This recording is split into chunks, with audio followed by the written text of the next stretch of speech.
Ah, Chicago. It's the Windy City. It turns out that windy actually means talking shit, which makes a lot of sense now that I think about it. It's the second city. The city on fire. Home of Kanye West, the Chrome Pinto Bean, the Chicago Dog.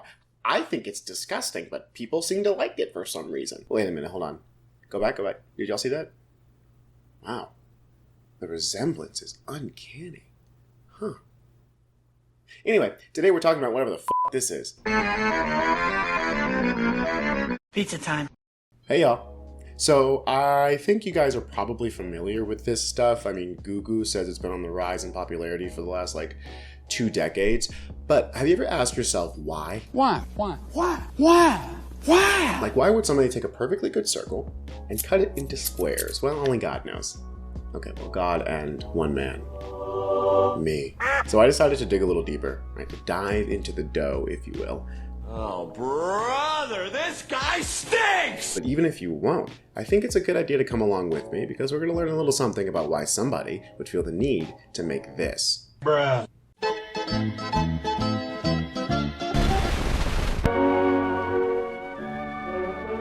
The year is 1920, and Vito and Mary Baracco were on the south side of Chicago opening up a small tavern. Well, it was more of a speakeasy, really. And what a time it was.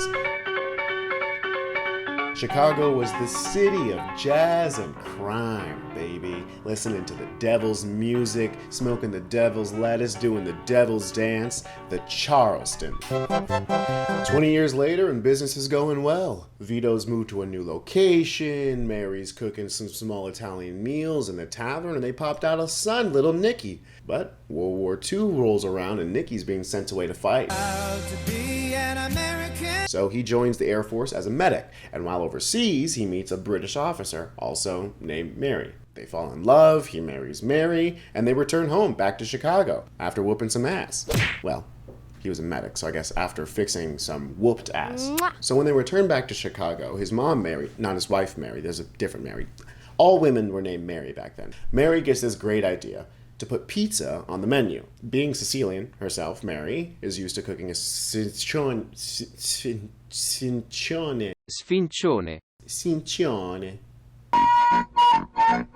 type of pizza, which is like thicky, right? It's like a thick bread. But after a while, they realized that they needed something that's a little bit more light. So Mary gets to work in the laboratory. Pizza.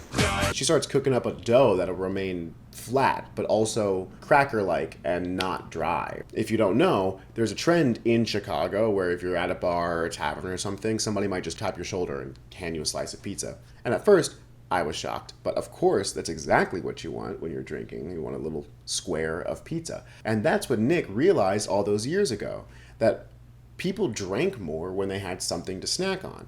But the only problem is if you're giving them slices of pizza, you also need to give them like a plate to put them on, or at least a paper plate or something, right? But Nick didn't want to do any dishes because who wants to do dishes? I think it's your turn to do the dishes.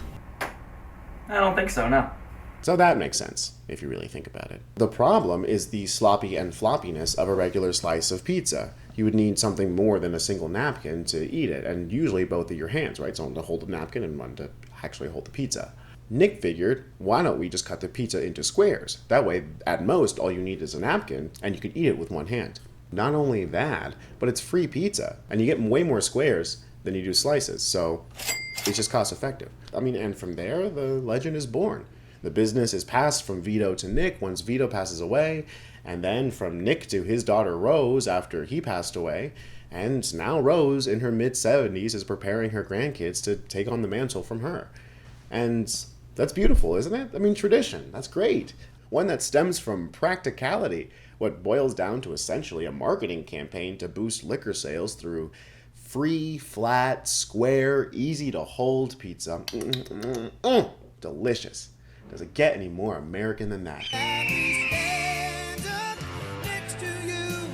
Okay, so what did we learn? Is it that profit always drives innovation and the free market always wins? I think what's more important, or what's more interesting, is that something like square pizza can become a cultural marker for the city. I mean, Chicago is a city of millions of people, and there's bound to be weirdos out there just doing weird and interesting and cool things every single day. I'm just kidding, guys. I live in the old city of Chicago. But those things never catch on. They just kind of fall apart or fall away to the wayside. Fall away? To the wayside? That doesn't make any sense. Huh. But they're just things, right? They're things that don't stick around. And here we have something that was kind of just a thing. It was a thing that somebody did out of practicality, right? Like trying to make their way in the world. And it stuck. More and more people joined in on the idea of it until it became something that the entire city is proud of and defines itself by. Cheese is under the sauce. It's from Chicago. And I think that's really interesting. Vito and Nick's just celebrated their 100-year anniversary, and although they've had a lot of infighting and some legal battles a few years ago, it's still a family business, and it's one that's based on tradition. And I think what Vito and Nick's provides is an example of, like, maybe not the American dream, but like the American reality. It's this family business that through hard work and a little bit of luck and a strong gimmick managed to make their way in America and define themselves and the city that they live. So, I don't know.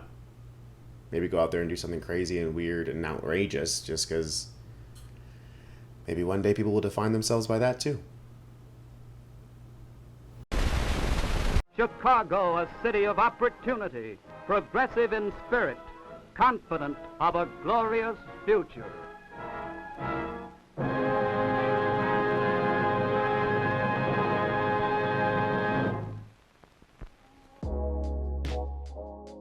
Hey guys, so this is the first time I'm doing something like this, and if you liked it, go ahead and let me know in the comments. If you hated it, let me know in the comments. If I got something wrong, never let me know. Do not correct me. No, I'm just joking. Let me know in the comments. But yeah, if you want to see more stuff like this, like, subscribe. Sources are in the description, and yeah, I'll see you.